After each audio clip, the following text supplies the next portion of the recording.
No, well, as we've pointed out, that's impossible to say to any filmmaker, and it's impossible to say to certainly any young filmmaker, because when we're young, we don't even believe we're going to die. We're immortals, right? This episode is brought to you by the best-selling book, Rise of the Filmtrepreneur, How to Turn Your Independent Film into a Money-Making Business. Learn more at filmbizbook.com. I'd like to welcome to the show Alex Proyas. How you doing, Alex? Yeah, hi, Alex. Good to see you. Good to speak to you. Yes, it's been. I'm honored that you come on the show. I'm a huge fan of your work, and I know the tribe is going to be very excited to kind of dig into your history, your films, your process. You are easily one of the most visual directors of your generation, without question. And I argue to say that a couple of your films specifically kind of changed the way films were shot afterwards, because you could see the stylistically how things changed after The Crow and after Dark City. You just like, okay, like The Matrix picked up a couple of things from Sure, The Crow and things like that. Thank you for saying so. And it's a mutual admiration society, because I very much appreciate what you're doing as well. I think it's awesome. In fact, I've been sort of scouring your website, and I think it's a terrific initiative that you're taking. So well done to you too. I appreciate that. Thank you very much, my friend. I appreciate it. So first and foremost, how did you get started in this insane business?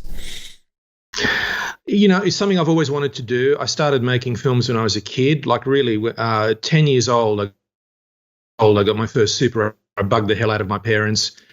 Being an only child, they eventually succumbed to my wishes and bought me a Super 8 camera. It didn't buy me a projector. I had to save up for that myself. Mm-hmm.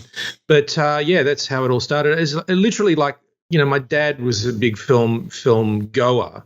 He loved films and take me to like totally inappropriate films for a young kid. I remember him taking me to 2001: A Space Odyssey when I was probably about 6 years old or something like that, and it completely, fried my brain. It was like it fried, so many more things are people's brain. And, it makes so much more sense. Your whole career now makes so much more sense after that. Yeah.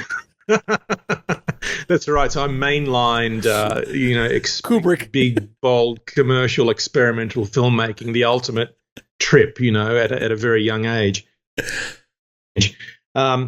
So, obviously had no idea what the hell was going on, as most people didn't anyway.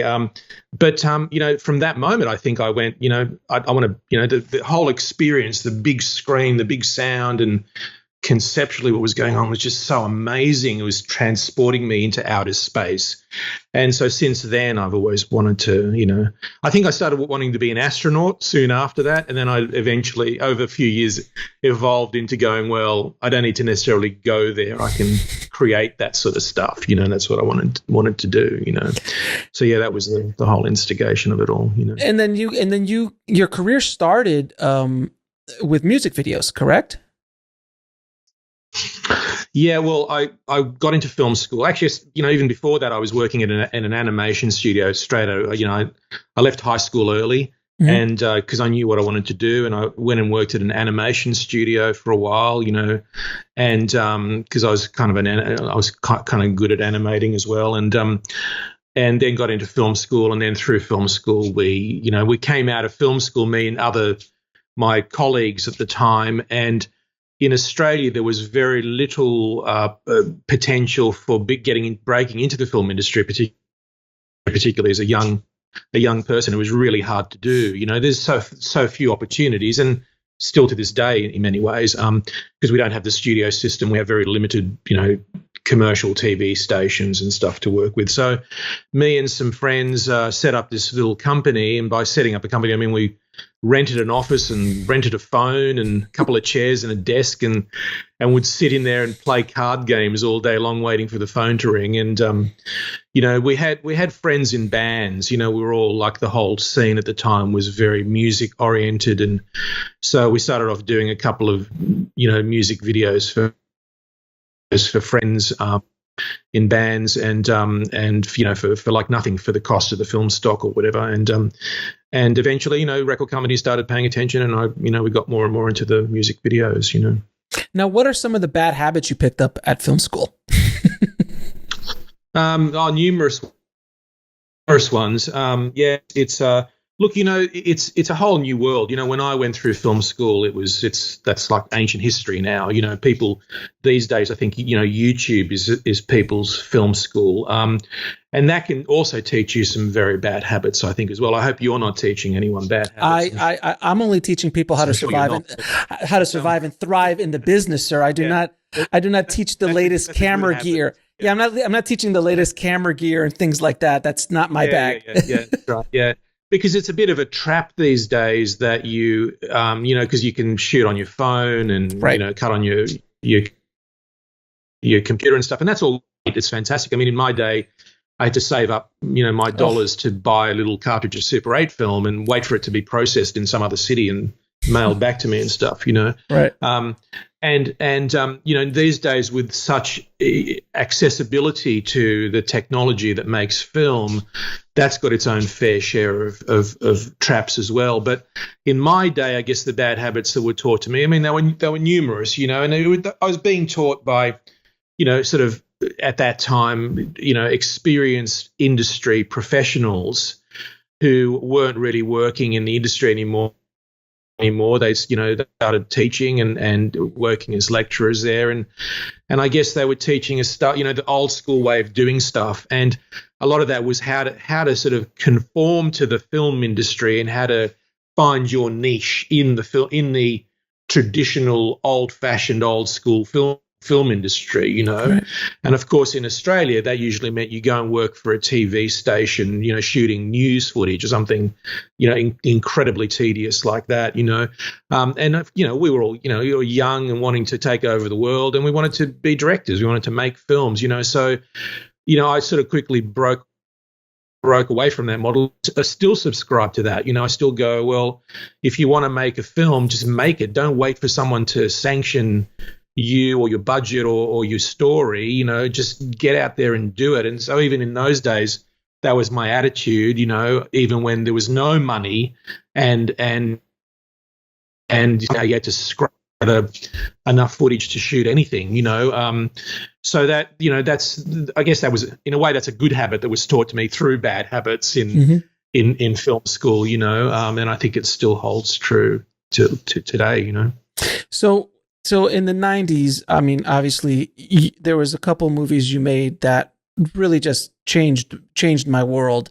One of them being The Crow, and I was in film school when The Crow came out. I was literally in film school. It was 94, right? When The Crow came out, correct?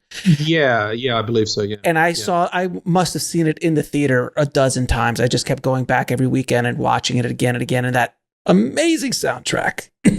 That was so good.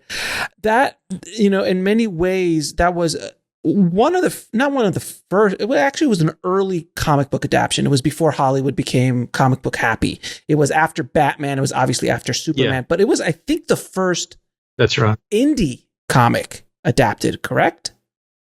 I think so. Yeah. Spawn was also around the same time, but, right.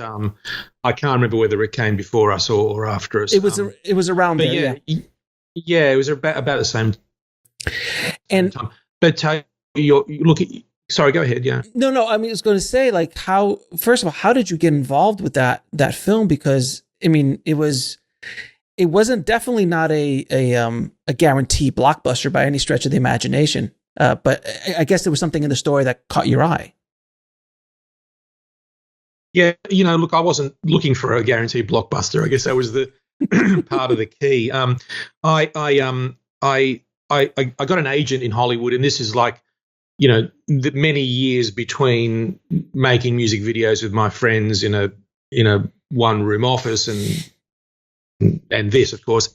And through that interim, I'd made a lot of music videos, became very successful making music videos for some big acts, and also started doing a lot of commercials as well. And I got involved with a company called Propaganda Films in LA that that got me out to LA, that produced a bunch of very well-established directors now, whose names you would know. I started making videos in LA. And through that, I got agents at the time were very open to finding new talent from the fields of music video and commercials, and I nabbed an agent, which was CAA, which is one of the powerful, probably the most powerful one at that time, and they started sending me out to producers and meeting producers, and I got offers of films such as, and this is all on the strength of my commercials work, etc.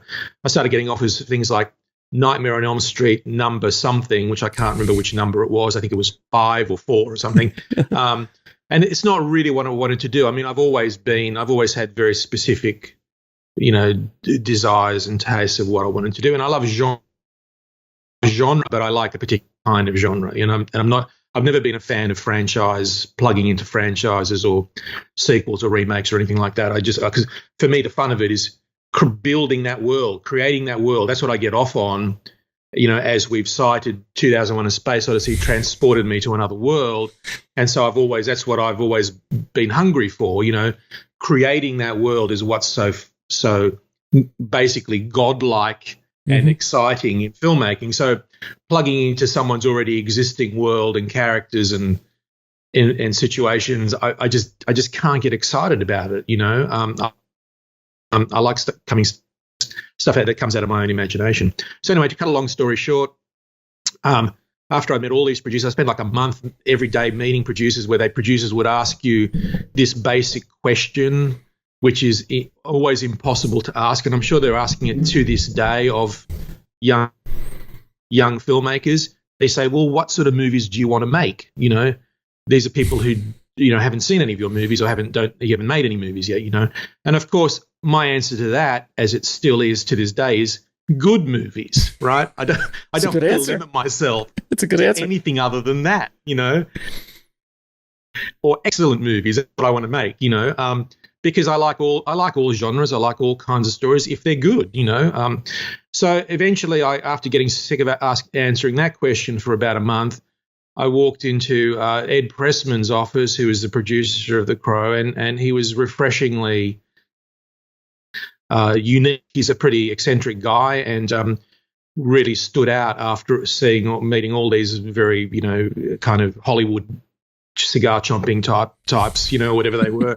They weren't really cigar chomping, but that's kind of the way I know exactly what you're talking about. Like that. Hey, kid, all I need is a poster and a trailer, and I'll sell anything. Yeah.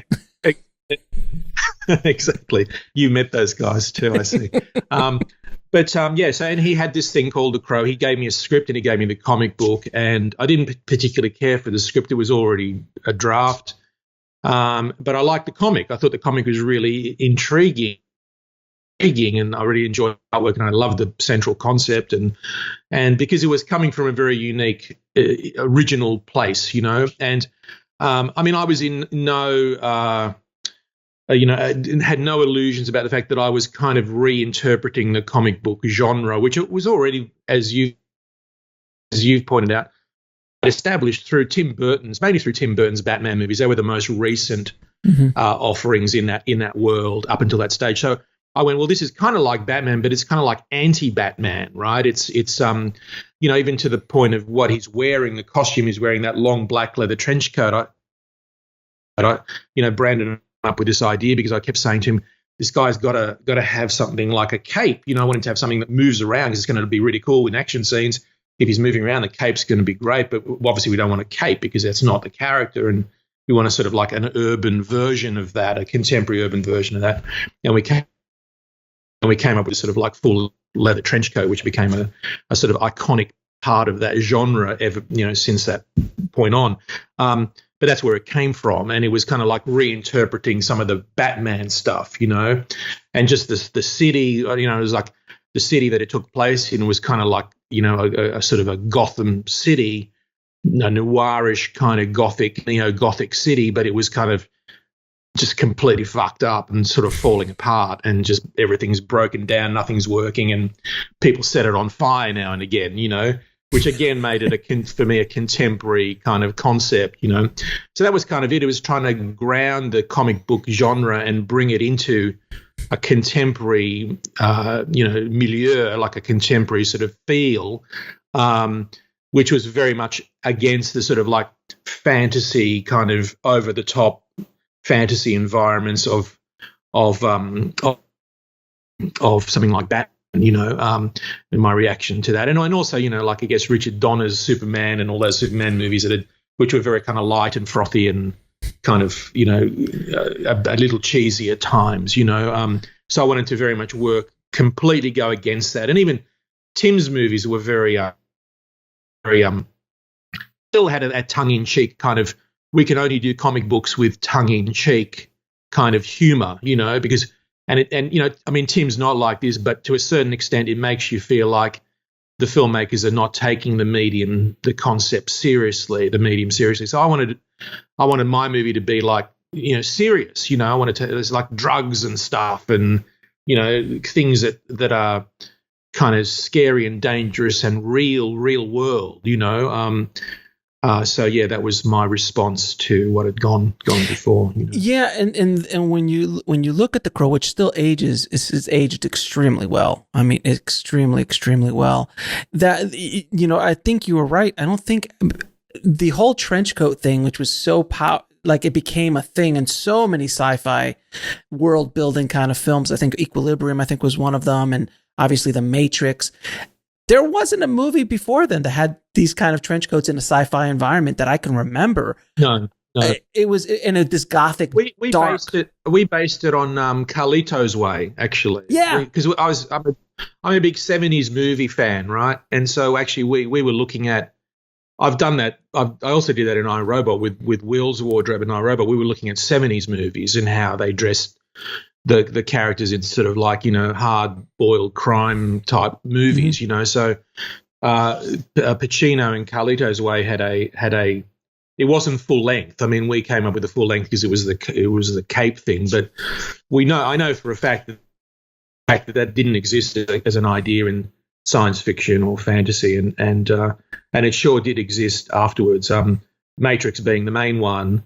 But also, Blade was also another one that had that same. Everyone was doing it. So. Afterwards it was. But I think you were right. I think The Crow was the first, and you were the first really dark, because Batman had Batman 1 and Returns had a dark comic book feel. But you're right, that tongue in cheek was still there. But you were the first to really come up with a comic book adaptation that was dark. That's a dark film. A dark hero. The hero. Yeah, Batman was dark light.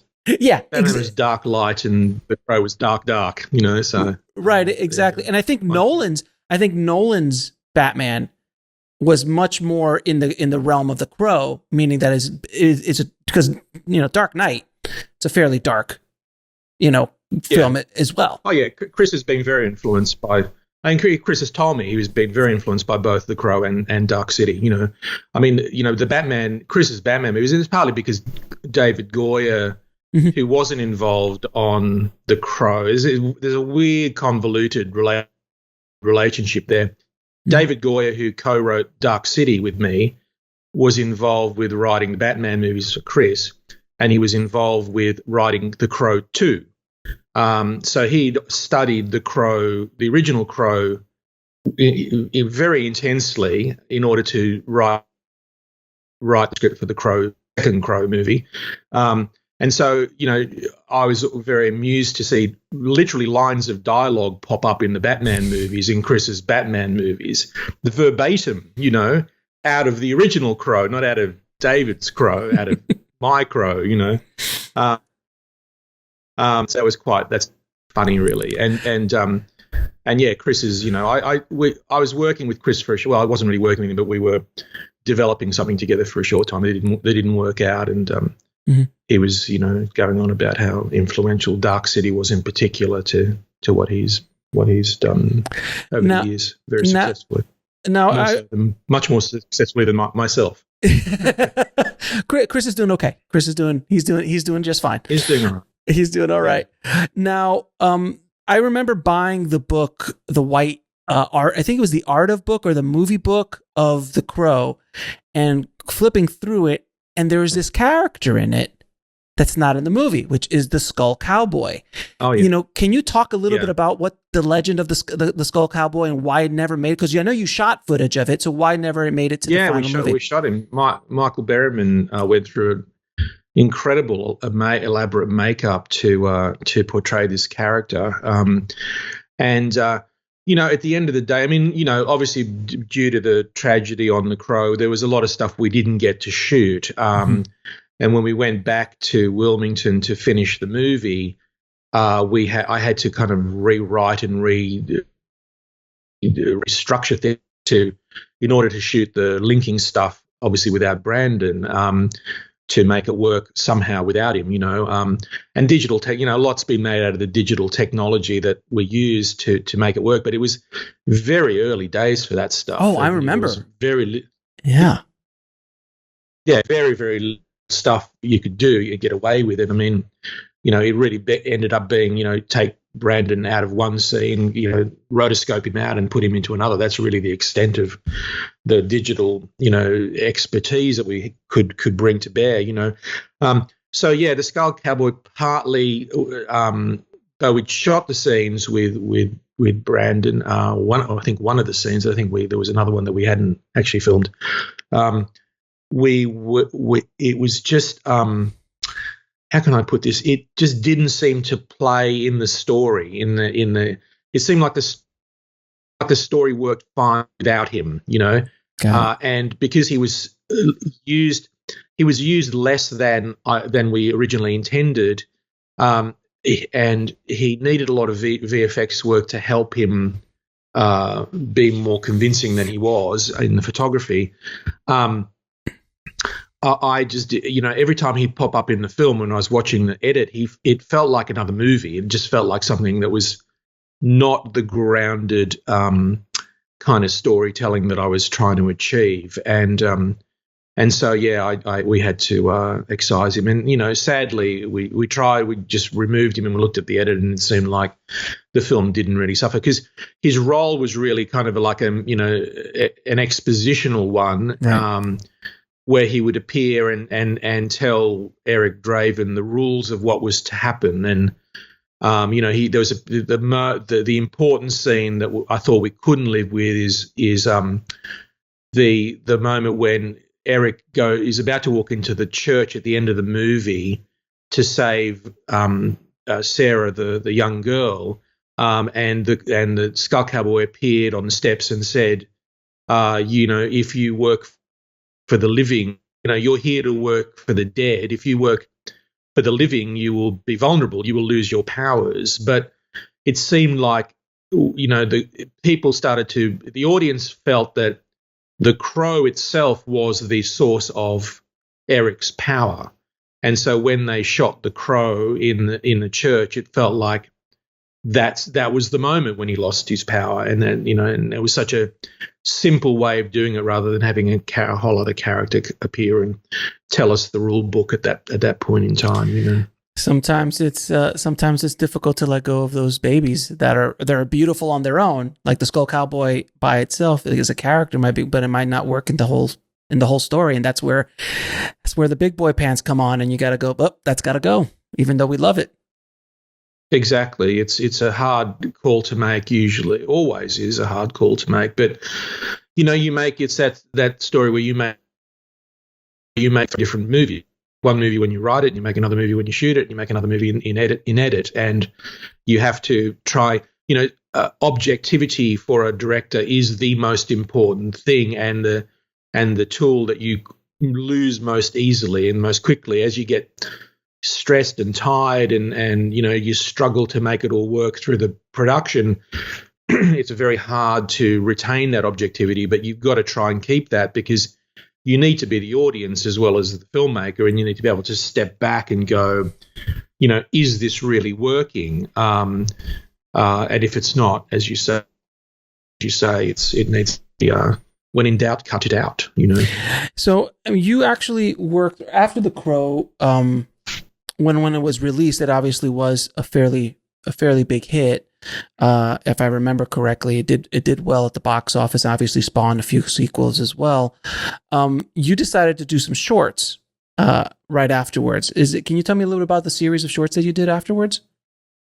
Yeah, it's a series called Book of Dreams, and I'm kind of still doing them all these years later in a funny sort of way. I'm not calling them that anymore, but I like shorts. You know, I like the short form. It's like an author who writes novels. It's great to write a short story now and again, you know, and get directly to the font of imagination, you know, in a short that can exist in a short story, you know.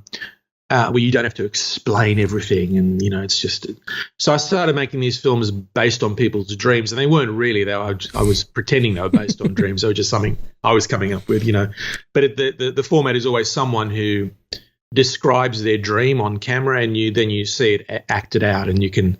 A lot of them are kind of humorous, and you can kind of respond to what they're saying in a kind of visual, oddly, you know, contradictory way visually, but they were fun. And you know, I've made 3 of them that were called that up to date, and they became increasingly more expensive until I found myself on the set of a 10-minute black and white science fiction 1950 science fiction homage, which was costing me $300,000 of my own money, right?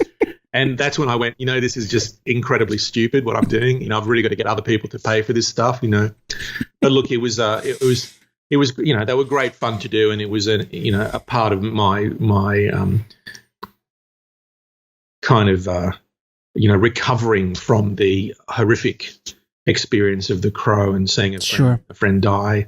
Yeah. So it was a way to reignite my love for being on the set and making films, you know. So I think it paid for itself, you know. Yeah, and there's, I mean, when you're saying that, you're like, and then I find myself on a set for $300,000. It's like, it comes to me like I'm thinking to myself, because you're mad, because we're all mad. If you're a filmmaker, there's a spark. There's a spark of madness that there's no logic to, and it's so refreshing to hear that even directors like yourself still have this madness in them. It hasn't been. No, we wouldn't be doing. I mean. We are eternally naive children, right? And we have to be to do what we do. And you never grow up. If you grow up, you'd probably stop doing it because it's a mug's game from a financial point of view. I mean, that's the only thing that explains things like Francis Coppola making a now. There is no other explanation for why someone would a filmmaker would put themselves through that with their own financing and under such arduous circumstances, except for this absolute unexplainable, inexplicable love for this thing that we do, you know. But yeah, we're most of us are, you know, are dumber than the marketing or the branding, sir.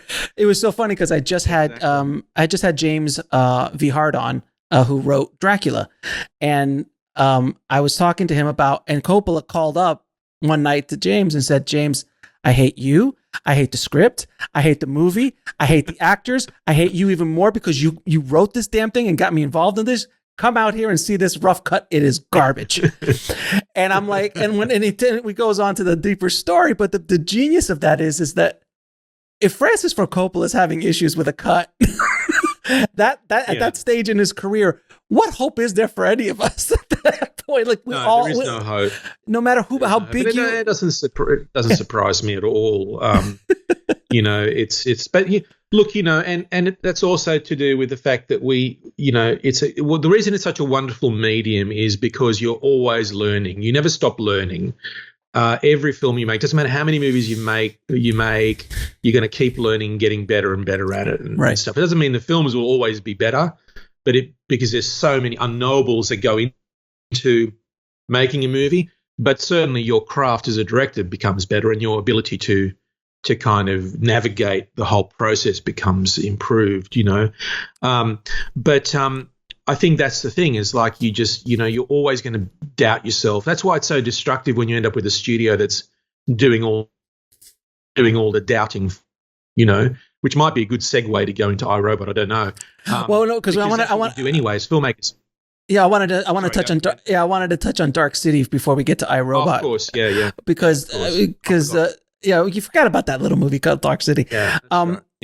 Dark City was one of those films that has become a cult classic because I remember when it came out, if I remember correctly, please remind me, it wasn't a runaway hit, but it was. Oh no, not at all. Not at all, right? Like people didn't know what to do with it, like and it was well beyond its heyday, but it is so visual and so beautifully crafted, and up to that point, I mean, I can't remember other than maybe The Crow of something being so viscerally visual in its storytelling I mean, you look at Dark City, there is a direct line to The Matrix. Like there's I'm not saying that they took anything, but I'm just saying that there's definitely inspiration picked up from Dark City. I mean, you could just see the through line so clearly. Yeah. And that was New Line. So that was Warner's at the time.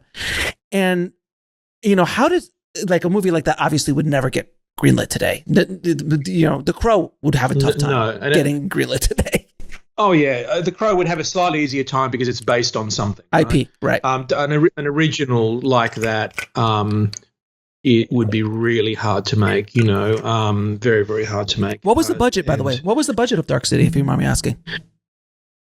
It was like 25 million or something at the time, which was even at the time was not much. It should have been probably at least 75 million. For what we were trying to do in the film.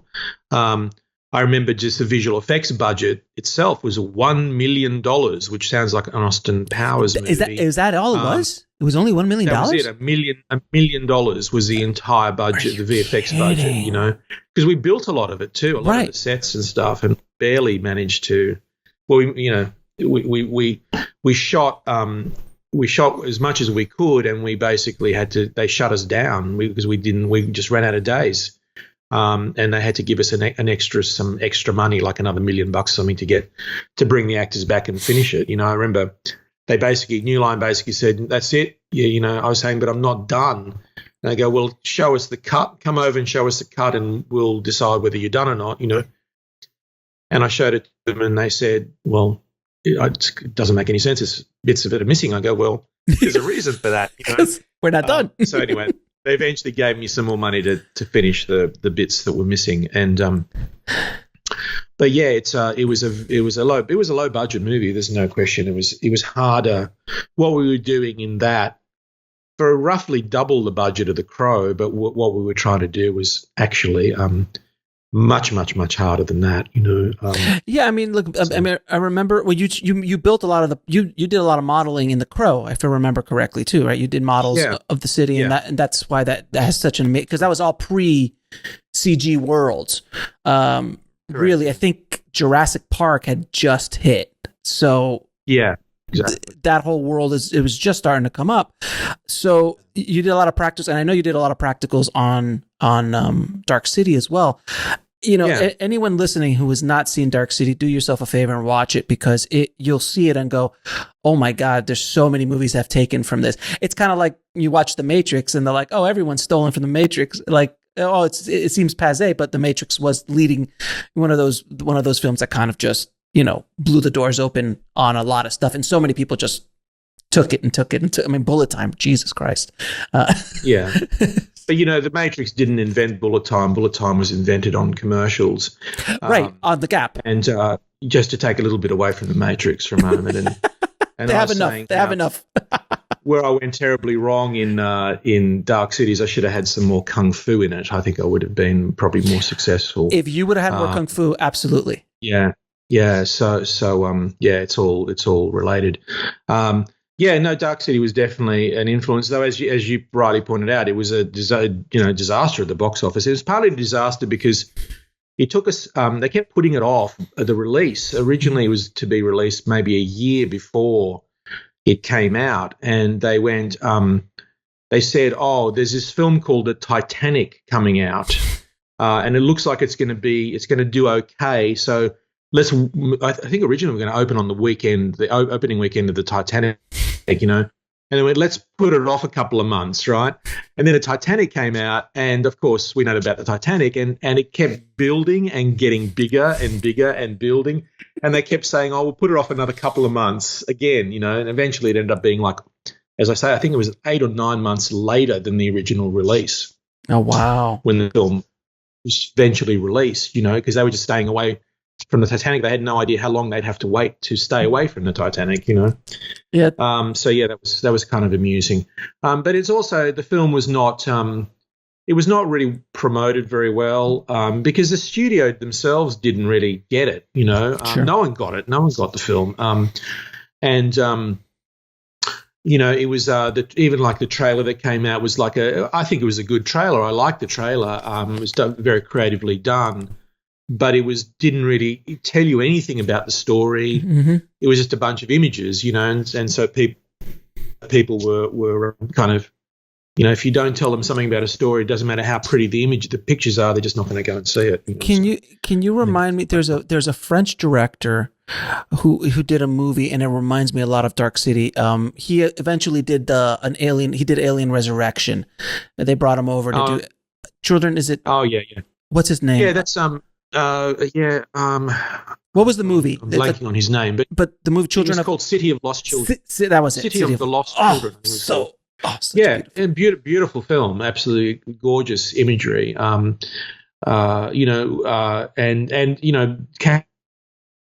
Came for Dark City, but Dark City was really conceptually very different. Oh, completely. That film, there's some visual similarities. Yeah, I mean, my film was more about, we were kind of riffing on Metropolis, Fritz Lang's Metropolis. Oh, without question.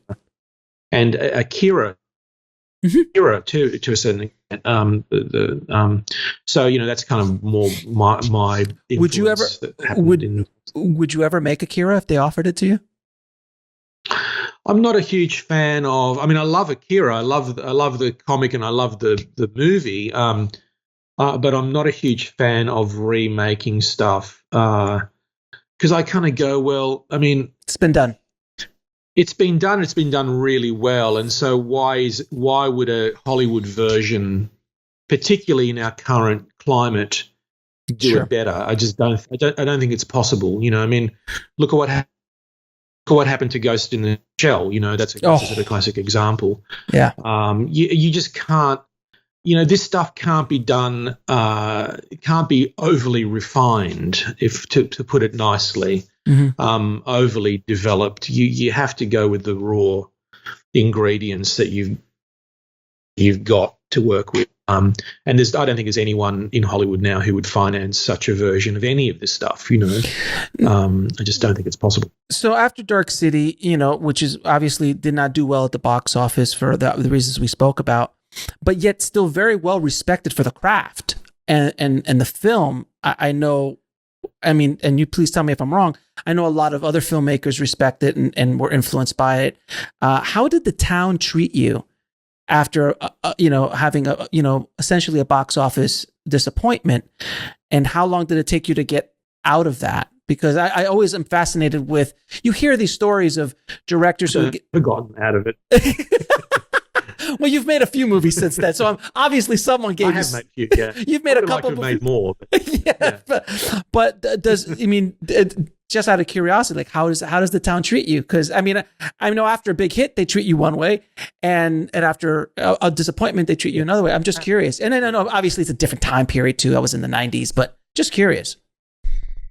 Yeah, a different mentality where people were willing to take chances, but only to a certain extent, And the only reason they took a chance on Dark City is because The Crow had been so successful. That's really how it works, You make one hit, and theoretically you get the license to do something that pushes the envelope a little bit. Though I'd argue these days that's less and less likely, because these days Hollywood have determined that original fantasy and science fiction just doesn't work commercially speaking, and sadly to a certain extent, when it comes to big budgets and the cinema release, the big screen release, they are probably right. It's sad that we're in that place, and it's sad that I think the superhero movies have put us in that place with the audiences. But there you go. That's it is what it is. So yes, you're absolutely right. I was courted after The Crow, and everyone was all the studios were calling me saying, we'll make anything that you want. And I had this thing. I already written Dark City. I'd written Dark City before The Crow, and I said, "Here's this script, and this is what I want to do." And they usually say, well, what else do you want to do? So I eventually found people and we went through quite a development process through various studios. Disney were on board at one stage, and believe it or not, and then we ended up in we ended up in New Line, and they were like, it was all about the casting, and Mike DeLuca and Bob Shea at New Line were like, we don't care what the casting is. You can have whoever you like as long as you support them with some names, So I got to cast Rufus Sewell, which was terrific because that's who I wanted to be in the film. And then after the film, of course, being such a disappointment, it was very hard to make the next one, So I went back to Sydney and made this film called Garage Days, a very low budget Aussie movie. I've got to say though that the Dark City has built a huge following over the years. I mean, it's often to rival The Crow as well, and it's the increasing rate of offers to do sequels or a TV. The big one is right now, because cinema is in such a poor state, is to do a TV version of like a series version of Dark City, which I've turned down several over the years, but more and more I'm thinking maybe that's a good idea, So that's quite a turnaround from a film that did bad box office. It's it's a great thing about. I mean, look, I have physical media to thank for that, as we all do, which allows a film to have a shelf life. It's not just about its opening weekend. And if you make particular kinds of films that are challenging, not the sort of the norm, the sort of slam dunk, then physical media has traditionally been a great support of that kind of long process of success process, and Dark City is a classic example of that. So many people over the years more people discover it, and it builds its fan base. Well, I'll be first in line to see the Dark City series, so let us know when it's available. Okay. and I think honestly, a series and if I may be so bold to say, a series with someone in your hands, you might have the budget and the freedom, especially with certain streaming services, to do what you want to do with hopefully not as much interference, because I feel that, and we'll get into iRobot in a second, which kind of leads into that. I've always felt since I started following your work is that, like, you are obviously a very unique filmmaker. You have a very specific vision, the specific stories you like to tell, but a lot of times they just don't leave you alone. And because they just don't leave you alone. Like, like Tim, I equate someone like Tim Burton, who has a very unique style that's very him, and he built up a lot of credibility after Beetlejuice and then Batman, and then he started to be able to do his thing, and they left him alone for the most part. But you never got really left alone. Like, I would love to see you with a $200 million film where they walk away with an original concept, and you just let the man do what he does. I'd like to see me with that. I'd like to see me with that too. Just FYI. Just for clarity, if anyone's listening with 200 million hot in their pocket, Alex would love. But I always felt that. I'm like, my God. Thank you for putting that message out. I'm putting it out there. Anyone, you'll take 175. Yeah. I think we can work with 175. That's fine too. Hell, I'd take a lot less if they left me alone. I'd take way less than that. So. But you're one of those artists, one of those filmmakers that you just need to tell your story and trust that you're going to go where you are. And with The Crow, did you have a fair good amount of creative control over that? Yeah, I mean, look, I was very lucky to a certain point, which is why I was so blindsided when I did iRobot. Right, they left me alone on everything, and this came out of a career of commercials, where I'd achieved success in advertising and music videos, where they also left me alone. So, hell, I just thought that's what a director got. I thought they just give you this film, and sometimes they don't give you a good enough budget, but they creatively they just bugger off and let you do your thing, and I'd made 4 features. For yeah, 4. I made 4 features under those auspices, and before I'd made iRobot, and so suddenly I was in with the big boys, right? Suddenly I had a huge budget, which big is movie star. It's definitely a double-edged sword, you know. I mean, you get all these great toys to play with and stuff, but then I start, you know, and I also had the misfortune, I think, of working with one of the worst studio regimes at the time in terms of micromanagement, right? And so suddenly I had multiple people from the studio breathing down my neck at every stage. And actually, the weirdest thing is they cost the production money, because I want to move ahead with a certain thing, like building a car, for example, for the hero to drive in. We were designing and, you know, wanting to build a car, and they're basically just holding us back to the point where it just became so expensive and actually became impossible. And then we had to go elsewhere to get this car made in time, you know, just stuff like that. And I just found that just utterly infuriating, that I was having to I was being constantly challenged creatively and having to constantly challenge the studio on a budgetary level, actually to save the film money, you know, which I just thought was just absolutely insane, you know, because I'm a very responsible guy. I'm a working class guy. I grew up in a pretty poor situation, and you know, and working class in Australia means kind of, you know, poverty line almost, you know. So I'm not. I take money very seriously. I don't waste it, and I like to make sure that it all ends up on the screen, whatever amount of money I've got, you know. So having a studio that were taking these stupid decisions that would cost the production money, I just got, you know, I saw it as a personal affront. I'm going, well, this is more money that my movie has to make for these guys in order to be proved a success, you know. But yeah, it was a whole different world, and it was definitely not a good experience on any level. So I warn people that it is a dangerous double-edged sword. It's a very ego gratifying. You have all the big toys, but you get your hands get. I described it as you're running a marathon, which is what you do on any movie, big or small budget. But in this case, the marathon is all the studio execs line up on either side of the road, and they throw chairs under you as you're running. Wow. That's kind of the additional part of a big budget movie, you know. And because it is about, you know, you're right, I have a specific vision and a specific way of doing things, and that's what I like to do. And I like to make movies that couldn't be done by anyone other than me, you know. And it's not ego, because I just happen to see things in a certain way, and I want to do things that feel unique, you know. So often I'll avoid a particular storyline or a plot or a this or a that or a visual, because I've seen it done by other people, and I'll try and do it in a different way, a unique way.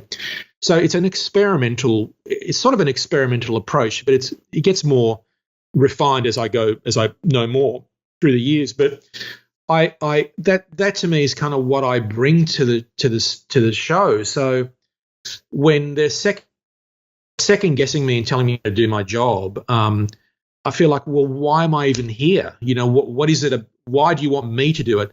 Surely you want someone who's more bendable to your will as a studio executive, you know, who will give you exactly what others can give you, or exactly what you want, you know, which is even a more fascinating concept, because often they don't know what they want, you know. And that's partly why I haven't done a lot of, you know, after iRobot, I didn't do a lot of, I haven't done any big Hollywood studio movies. You know, Gods of Egypt was a big budget movie, but it was a huge indie movie. You know, that's the way they put the financing together.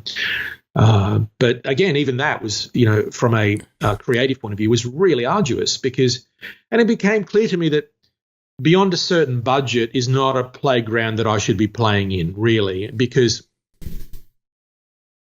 it's an absolute kind of correlation between how high the budget is and how much fear that the studio executives have. And right. Fear is not a good way to create. It really isn't, you know. You don't want fear. You've got to be fearless in the way you create. The best the best acting comes out of fearlessness, out of being brave and doing and going where you feel creatively is necessary. And it's the same with a director, with a filmmaker, is you've got to be brave, and you can't be brave when every other fucker on the boat around you is like, we're going to drown, you can't, eventually your bravery gets whittled down if you're the only guy saying, no, we'll make it. We're going to be okay, guys. We're going to make it, So anyway, that's as I describe, So, I mean, you were working with one of the biggest movie stars of the world at the time, Will Smith, as well. And was it fun working with Will? Yeah, Will's an absolute wonderful person, and we had a great time, And honestly, if Will hadn't been on that film, and I'd had someone who was less enjoyable to be making a film with, I may have actually walked off that film. That's how far they pushed me during the production. But Will made, would often make my day, and to the point where he'd make me laugh so much sometimes I'd have to say, just please stop, Will, because I can't focus on the video screen. He's terrific, Yeah, and I forgot the actor who played the robot. Oh God, what was his name? He was in Alan Tudyk. Oh my God, what an amazing performance! I think that was the first time people were starting to have a conversation about nominating actors for their performances. Alan's great. He's done a few other robots, I think, since. No, he's turned up as some mocap robot for something. He's done some mocap. This was very early days. I mean, Gollum had been around for one movie, early Gollum, but it was also early days for this kind of performance capture technology, and it was kind of I have an amusing story to tell about Alan. We were this is after the shoot. We were working out of Digital Domain that's in Venice, in Los Angeles, and I'd be working with them as they're animating Alan's character Sonny, and I would go for a walk down at the beach occasionally just to get some fresh air and get out of a dark room, which is what you spend your life in, And I bump into Alan, and turns out Alan lives down there, and I go, hey, come and have a look at what we're doing, come and have a look at this incredible footage that we're making with your character, and he was really excited. He came along, and we walked into the theater there at Digital Domain and sit down next to each other, and they start running shots from the film, the fully realized robot. Alan's like, this is amazing, it looks fucking amazing, it's great, whatever. So then he's still there when we then go into the next part of our what we're doing, which is where I guide the animators in terms of recreating Alan's performance to the CG animation. And in those days, this is before we had facial capture, actually kind of keyframe animation. The way they did that is they'd look at Alan's performance that we filmed, and then they'd reproduce it with the Sonny robot, right? So what that meant is they would put it up on the big screen. One side would be a bit like our podcast right now. One side is Alan, and the other side is the crude version of the robot that they're animating in the middle of animation. And we'd literally look at every frame, and they'd show me the shot, and I'd go, great, or I'd go, you know what? On frame 13, I think he raises his eyebrow just a tiny bit more, and there's a little twitch in his nose. Gives a little bit of vulnerability or whatever, and we look at it over and over again, and they go, and the animation director goes, you're right, there is a twitch in his left nostril for about 3 frames from frame 13 to frame 16. And after we're doing this for like about 10 minutes, Alan taps me on the shoulder and says, I've got to go. I go, oh, yeah, okay, well, thanks for coming. He goes, yeah, I'm sorry, I got to go, but this is insane. I'm going nuts. This is going to destroy my acting for all time. The fact that someone is sitting here, all these guys are sitting here looking at my performance like a frame at a time and studying my nostril. I just can't can't take it. I'm sorry, I hear, So I think I ruined Alan's acting forevermore. I mean, it's true, but it's true. I mean, actors are are actors, and if you're telling them, they're like, oh, we're going to analyze every frame of your nostril before a shot, forget it. They'll never be able to get up. Like, it's just tough enough to be an actor, let alone being that kind of scrutiny. Exactly. That's amazing. Yeah. So again, we discussed that dream of working in Hollywood, making these big giant monster films.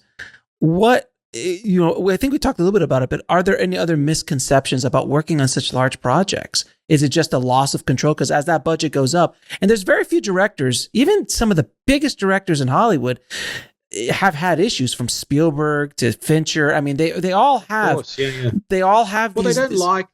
I mean, part of the biggest problem right now is they don't want to work with guys like us. Right. Because I'm talking about most of the movies that get done. I'm not talking about Chris Nolan and people like that who they've sanctioned and can spend big budgets on original ideas. They're such rarities now, really. And particularly in the sort of science fiction domain, it's they don't want to work with. I think they want to work with people who are. I call them puppet masters, right? I call these producers people like the Marvel guys and whatever. I call them puppet masters, and there's a lot of sort of media coverage of the fact that they'll bring in a director, but they won't let the director do shoot the action scenes, for example. And I'm like, what the fuck's that all about? I mean, it's like, because they've worked out their formula. When you do a Marvel movie, it's like you're a TV director doing an episode of a series, right? They've worked it all out. And it's one of the reasons I haven't done, episodic TV, because you walk onto the set, the actors know what they're doing. They know the characters. They got the costumes worked out. They got everything worked out. Oh, and someone's going to shoot the action sequences for you, and we've already pre-visited them and worked out all the shots. So you go, well, what is it that a director is actually doing? The script's written, you can't change a word. So it's like, why are you there? What is it that you're actually providing in that situation as a director? So I kind of go, well, they're right to work. The producers are right to work with people that they can plug into that machine, who have some kind of progress they want to make in their careers, to allow them to do such big, ego gratifying projects, to make $150 zillion, so that then they can maybe go and do something that they really want to do, that they really love, So, I mean, I think from a career point of view, that makes sense. Unfortunately, I've already been through all that. So all I really care about these days is, I'm not particularly driven by finance. There's really no amount of money they could offer me to do something like that, really. And as I say, I'm just not the right person to do that sort of stuff. I would rather just sit at home and write and work out how I am going to make my films that I really, really care about. Or if there's a great script that's in the range where I know they're going to let me do what I do. I have much greater job satisfaction from that sort of stuff. Now, what advice would you give directors about directing actors on set? Because you've worked with some great actors. Any advice on directing and how you direct actors? That's a very hard question to answer, because it really depends on where you're at in your career, okay. And where and who the actors are. I mean, every actor is different. There is variable as every individual. A lot of people ask me about storyboarding, and it's the same answer, which is, I know how I work with storyboarding, but I can't give, new filmmakers that advice, because it's not what will work for them, So yeah, it's hard to say. I think the only nutshell thing I could offer is as I say, every actor is different. Every actor has different requirements in order to achieve what they do, to get the best out of them. What I've learned over the years is try and find what it is that they need, and try and give them what they need, the circumstances that they need, and only so much. I think the one danger that maybe new directors have, or the one cautionary note I'd give them is, don't over direct an actor. Don't feel like it's your job to sit there and specify every detail and give them line readings or whatever you might be inspired to do. If you're a writer, you might be inspired to tell you want them to say the words, etc. If you're having to do that, you've picked the wrong actor, because the key really is to find the right actor for your role, for the role, and then let them work their magic. As studios interfere with directors' vision and the frustrations that I've expressed from that, I'm sure actors experience the same thing from directors, and so don't overdo it, and I've had situations in the past working with less experienced actors where they come up to me and they say, one chap in particular said, why don't you ever say anything to me? Why don't you give me any sort of direction or whatever? And I go, well, it's because I like what you're doing, right? And so I don't want to fuck up what you're doing. So that's why I want you to if I start saying stuff to you, it's because I'm not happy with where it's going, but I'm really happy you're doing a great job. Just keep doing your great job, and that's a example of, I cast the right person for the role. They did exactly what I was hoping they would do, and they keep doing it well. And then it's, you temper certain moments, you tweak certain scenes, you give them one little bit of direction and have them look at, do it in a slightly different way if you don't like it. But really the rest of it, there's no trick to it. There's no, it's kind of just let the magic happen, and if it's working, don't touch it, leave it, What is, and do you rehearse? Do you do rehearsal? I do. Yes, I do. Look, for me, the most important part of the actor-director process is what happens before you come onto the set, which is through I like to have at least 3 weeks with the actors before we start shooting. And what we'll traditionally do is start with a table read, move very quickly onto discussing character, discussing scenes, breaking down scenes, et cetera, and we'll do that, half a day in the morning usually, and then the rest of the day, the wardrobe, makeup, hair, everyone else has them for whatever they're doing.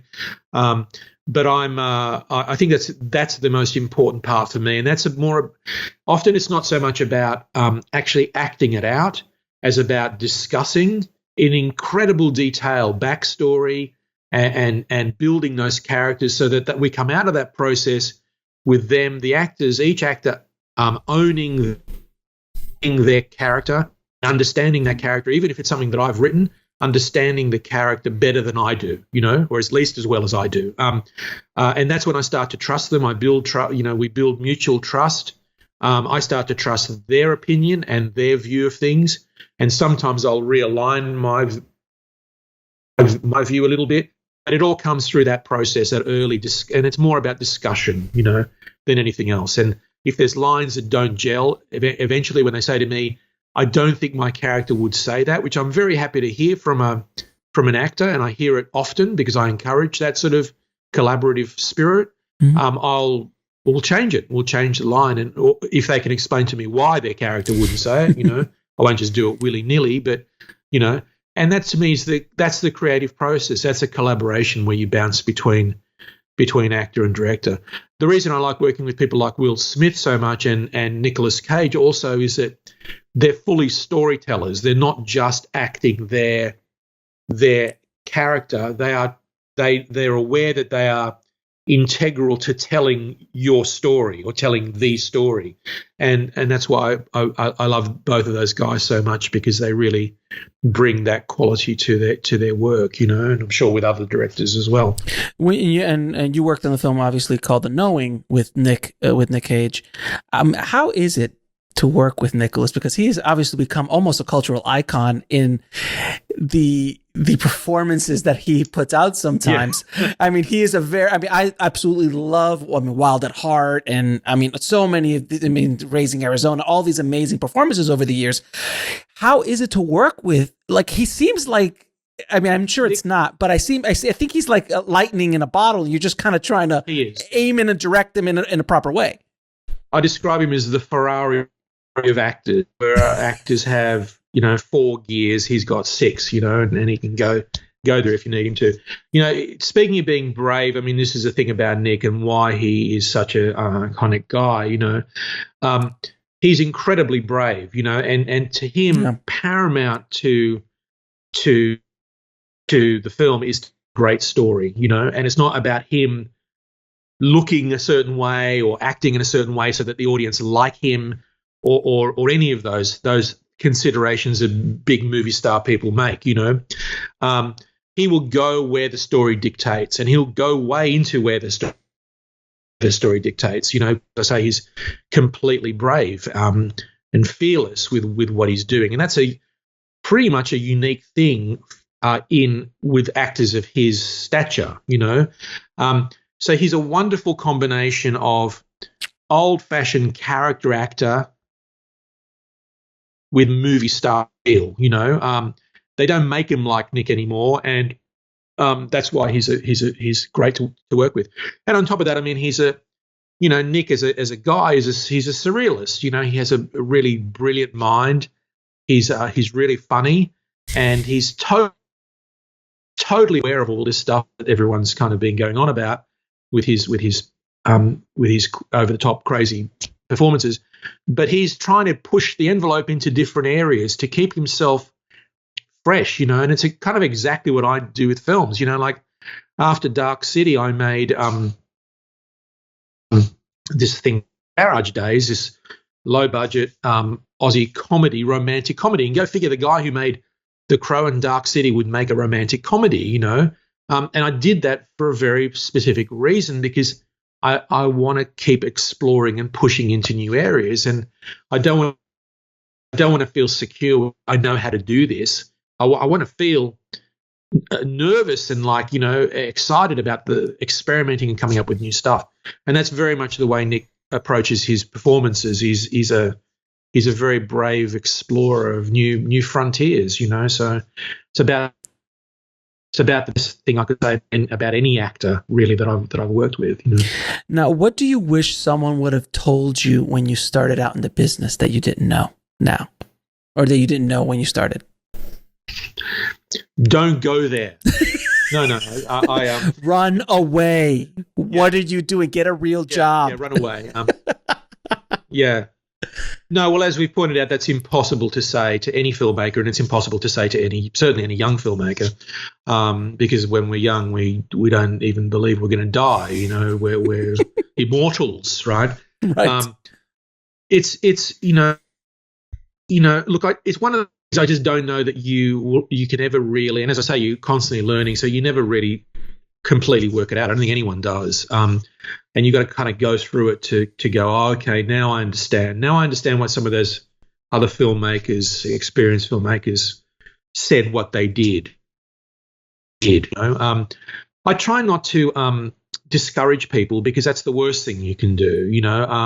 I think it's really important that we retain, excitement for this craft, this thing that we do, making movies. And my excitement came from, as I say, the big screen, the big sound, and that immersive social experience of going to movies. And it's incredibly depressing that we're looking at the sort of, maybe looking at the end of that. And it's something that I try not to think about too much, because it just does spiral me into utter depression. But look, I'm not answering your question just because I don't know that I can. I think all you can do is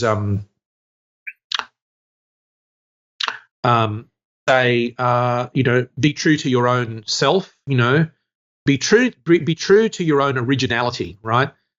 Tell a story that you feel really, really passionate about, and stick to that like crazy. Don't let anyone talk you out of it. If you want to make a particular film, particular story, don't let anyone talk you out of it. Just do it, because the fact is, everyone's going to try and talk you out of it. You're going to get knocked back by every single person. I mean, look at Star Wars as a classic example. Oh my God! Every studio knocked George Lucas back, and he finally managed to convince one last person to make the film. So that's how fucking wrong these people are. And they continue, and today they're more wrong than ever before. They have no idea. They wouldn't have an idea of a good script if it fell over on them, if they fell over it. You've got to just stay true to what you believe as an individual is something, a story that you are passionate about telling, I've got this thing called A New Country that I'm trying to make. I've been trying to finance it now for a couple of years.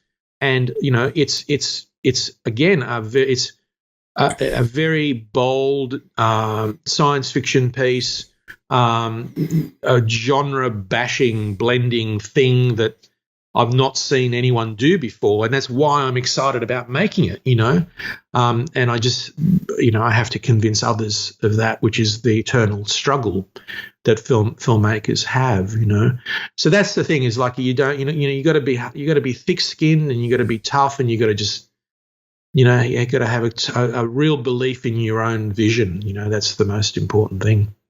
And again, if that would 175 million work for that movie? I mean, if it does, we'll put the word out and see if we can. See if we get that crowdfunded for you. I do that 150. Okay, you're gonna bring it down. I appreciate that. Yeah, that's right. Yeah. Now, can you tell me about the Heretic Foundation? It's a studio that I've built in Sydney, which is ostensibly a virtual production studio, but it's basically an umbrella for all aspects of the production. So we edit, we do all the VFX, we shoot it with using Unreal Engine, and it's basically a way to make an entire film. It also brings down the logistics and the budget exponentially. I can work with small crews, but I can put them into environments and situations that are I don't reduce the scope of. The scope is bigger than ever before. So, for example, we've done this little short film, 20-minute film, which we're finishing up, which we're hoping will be released in January of next year, which is rapidly approaching. There's a trailer for it. It's called Mask of Evil Apparition. There's a trailer on YouTube at the moment. And it's all been done virtually, and people are saying it looks like Dark City, and there's a reason for that, because it's kind of partly intentional. I think a lot of it is as the imagery is as intricate as Dark City, but Dark City we built real sets, and with this we're creating computer generated sets. But I think visually it looks, to my eye, looks very, very similar. So, and it's a fraction of the budget that we spent on. So this is the same. This is the same technology that Mandalorian's using. It's the same technology. It's our Aussie stripped down indie version, because obviously Mandalorian has all the big pockets and the big bucks behind it. We have basically what's in my bank account behind it, which is not very much these days, I can tell you.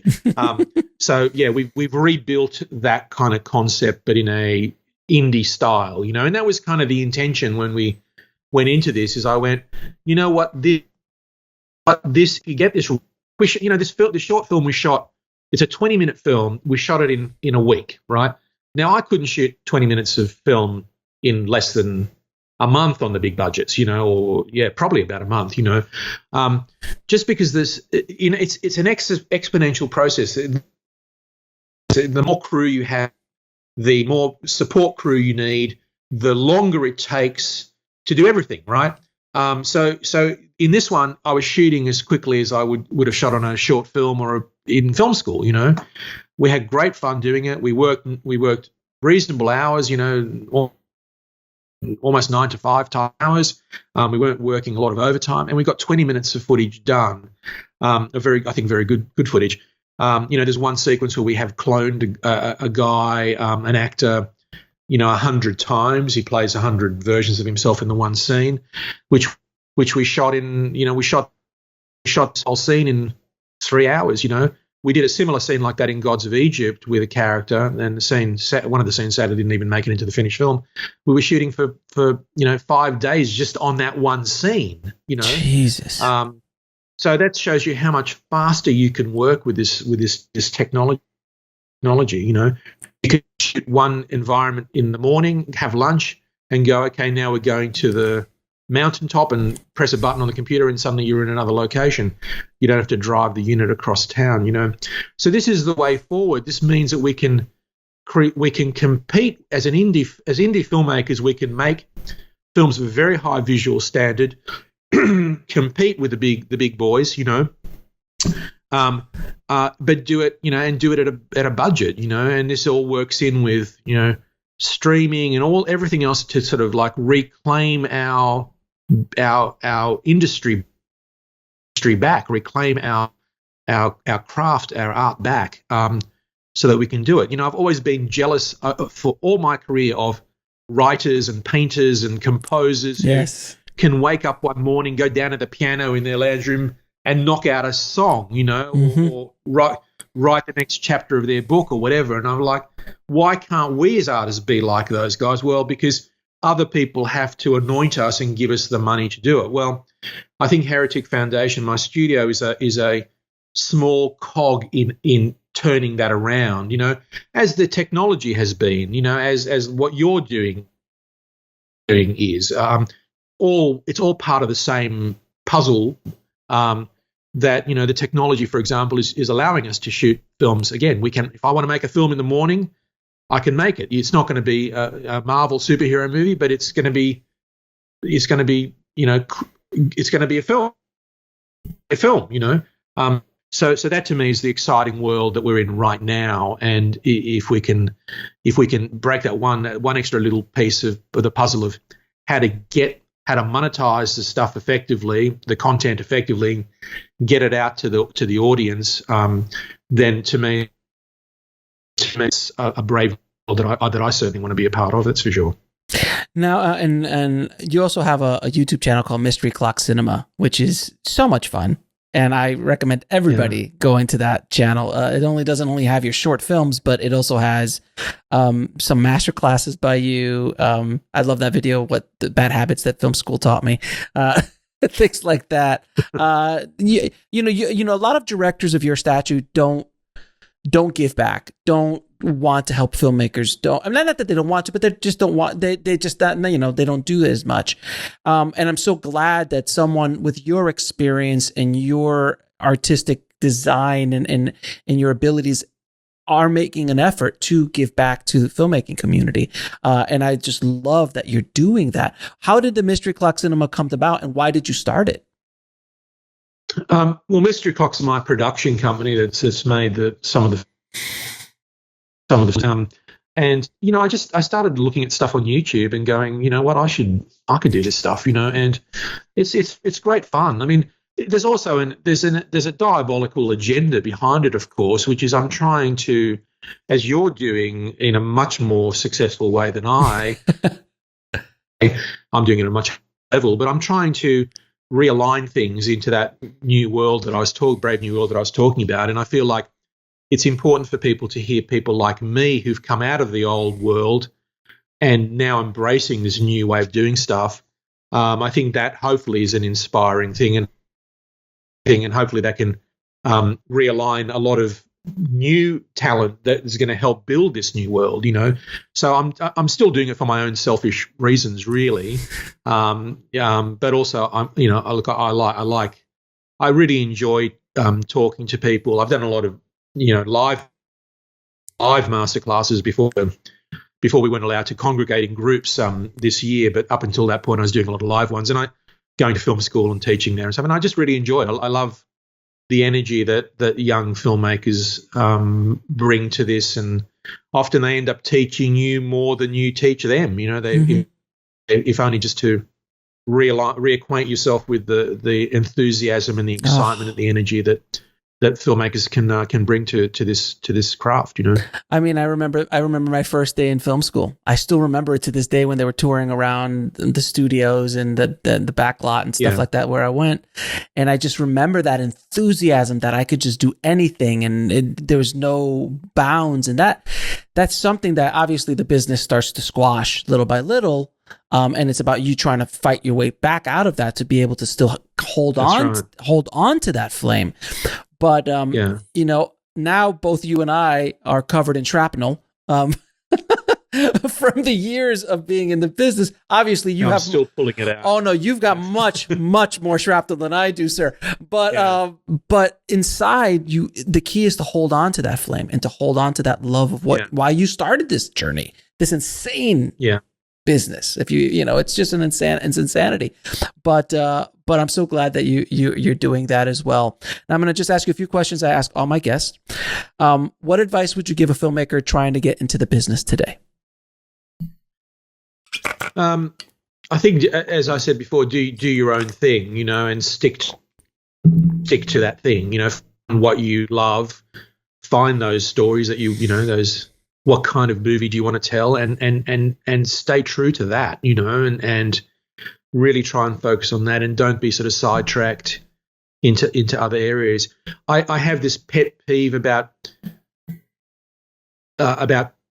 people who young filmmakers who try and do proof of concept type movies to get a gig with you know, with a superhero franchise, you know, and I feel like that's really limiting. I mean, look, there are some people that's all they want to do, then best of luck to them, but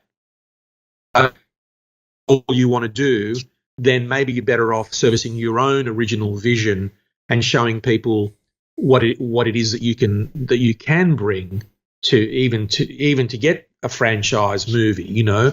I think those producers will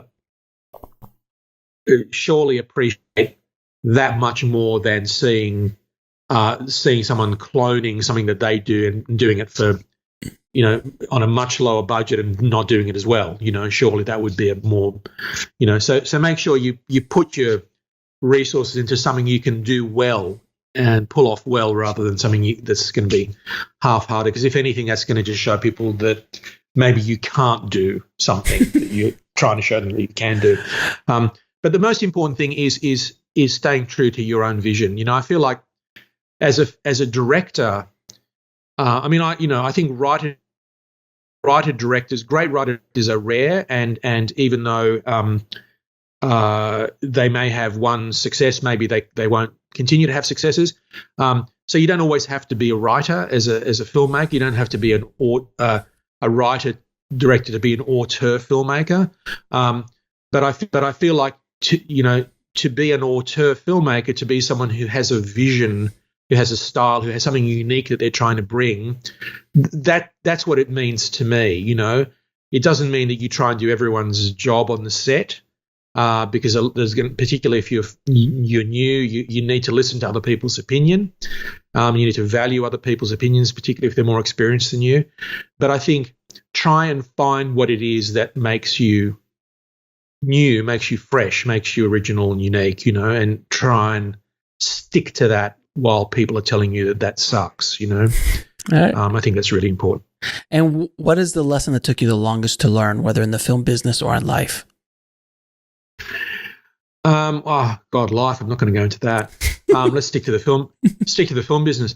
I think I touched upon it early on, which is storyboarding, which is it took me a long time to when I first started, I would do very elaborate storyboards, shot descriptions, or actually, you know, drawings of every shot I wanted in a scene, and often I'd written a script as well. So I was very specific with where I wanted the actors to stand and what line I wanted them to turn around on and all that sort of stuff, because I thought that's what being a director was, you know, sort of controlling the entire process.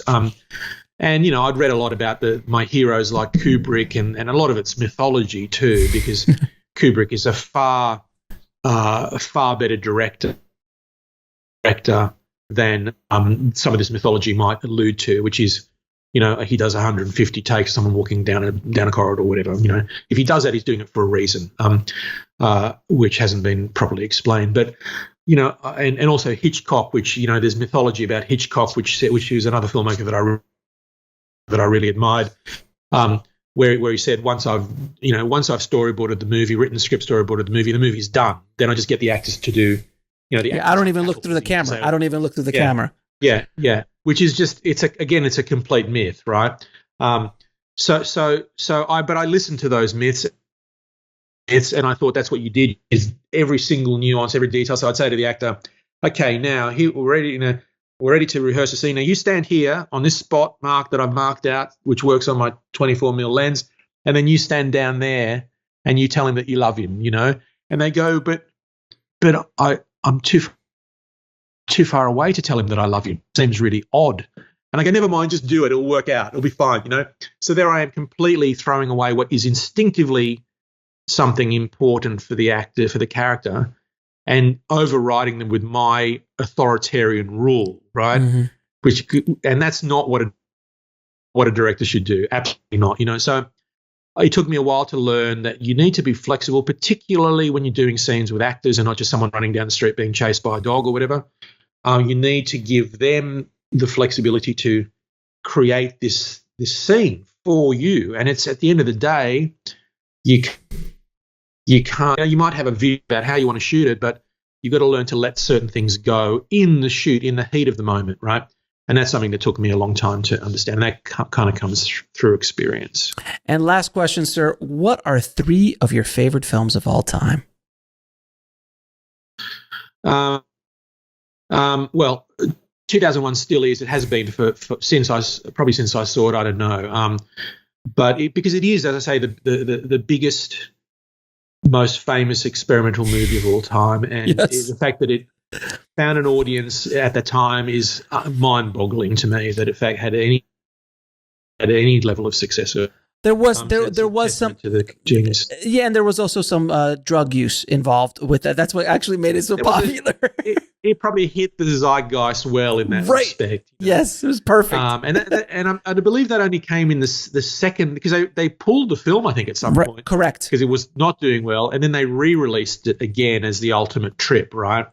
And that they did that literally. And they figured it out after, because I'm a Kubrick fanatic, so I've done so much research on Kubrick. Is after the fact they started seeing that the hippies were really loving it, and that's when they're like, "Wait a minute, let's remarket this as a trip," and boom, it was a hit.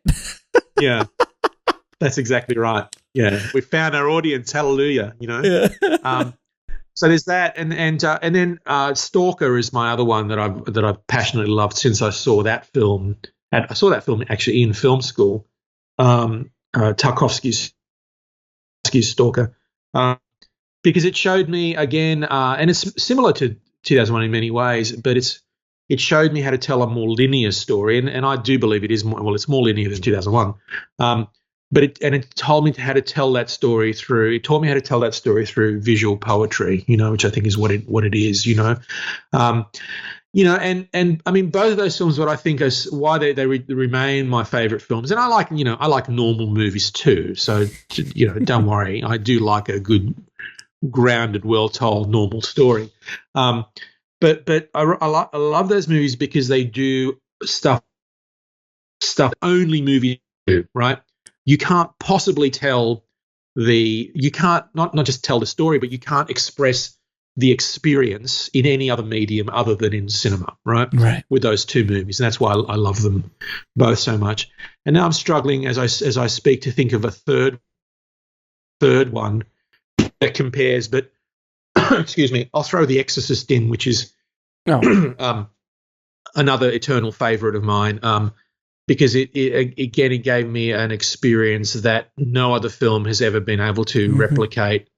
Such a unique experience,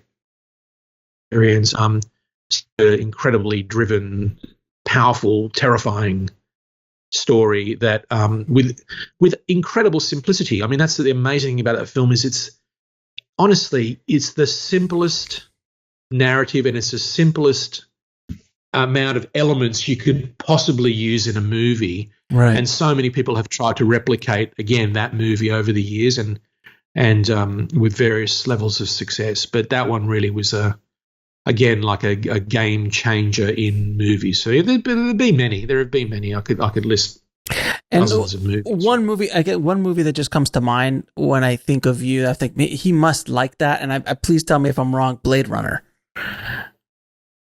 Oh, I love Blade Runner. Yeah, I mean, Blade Runner. I was a kid when I saw Blade Runner, and it was at the time I thought it was the most beautiful film I'd ever seen visually. So stunning.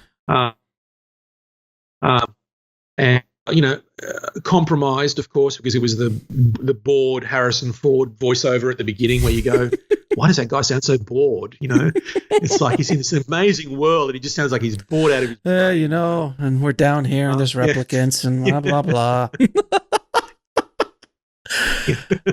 I mean, I remember. That's obviously when Alien, both of those two movies were incredibly inspiring to me. Alien was another one. Alien maybe even more so than Blade Runner for me, because the chest burster in Alien again was one of those moments in cinema that will never be reproduced. The impact that thing had at the time was just the audience were just like, I remember the palpable experience of being in that screening, Sure. Stuff like that, and it's stuff that you can't. I don't think we'll ever reproduce it. That's like, it'd be like seeing Psycho, which is another favorite film of mine, when it first was released in the theaters, which I'm I'm not old enough to have seen, but I cannot imagine, because I remember seeing it on TV again as a kid and going, wow, hang on a second, they just killed the girl who was supposed to be the hero of the film. It's like, who am I following? I'm completely lost in this film. I can't imagine that the impact that bold narrative decision would have had in a theater on the first release. It would have been mind-boggling, And so stuff like that, I just don't think. I think a lot of filmmakers we keep reaching for those moments. I mean, I reached for that moment at the end of Dark City, for that incredible, like, mind-blowing moment when you realize the entire story is not what you were thinking. It's something actually different, And, I was riffing off actually another movie that I love is the original Planet of the Apes, where, Chuck Heston ends up on the beach and you see the Statue of Liberty and you go, which I think has gone beyond being a sort of a cultural phenomenon. When you give something away in a movie, what it's the reveal, the secret, in the Sixth Sense or Psycho, or like the ending, the twist ending, twist ending. I'm not spoiling. It's a spoiler, right? I'm sorry. Yeah, sorry. Spoiler, guys. All those movies, you haven't seen them, stop listening to this podcast. Pretty sure. I'm pretty sure everyone's aware of this. That's that particular spoiler. Maybe not as many people are aware of the spoiler that I could give away in Dark City. But yeah, that was again one of those moments where it's like, wow, this is not another planet. This is actually our planet. The future. So stuff like that, and I just don't know that you can do that. I mean, Sixth Sense was probably one of the last of them where people were talking about it, and that a film had achieved some incredible thing, But it's like, I don't know, that people, you just can't. I mean, can you do it anymore? I mean, well, I remember, like, I can only imagine being in the theater to see Star Wars, or Jaws. Yeah, I actually, that's another one that I